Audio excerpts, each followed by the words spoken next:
Hi guys, sa totoo na po ito talaga nangyayari sa public. Grabe.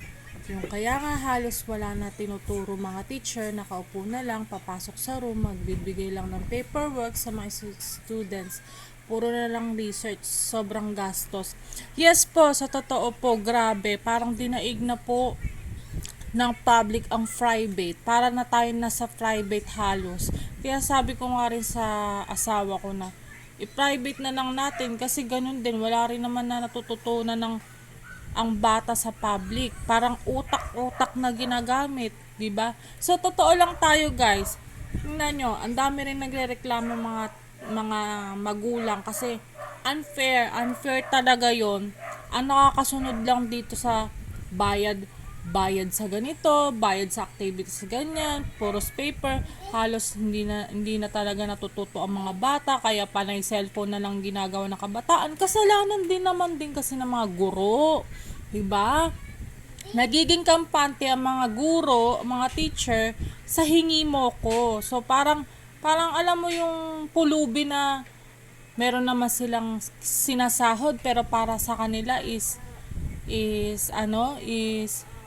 alam mo yung feeling na hindi pa sapat yung sahod nila kaya sa magulang sila laging umaasa. Unfair yun, unfair.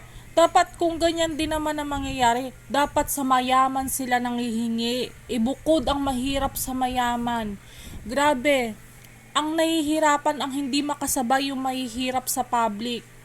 'Di ba? So kung alam niyo naman na may mayaman, doon kayo manghingi, huwag doon sa mahihirap.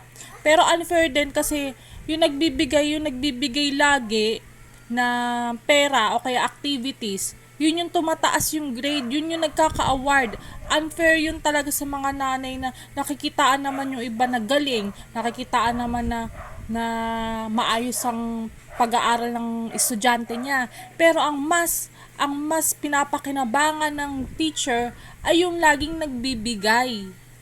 Unfair yun, 'di ba? So sana ma-aware naman sila na ang kawawa talaga kabataan. Pera-pera na lang talaga nagbe-base ngayon talaga, sobra. Nakakaawa.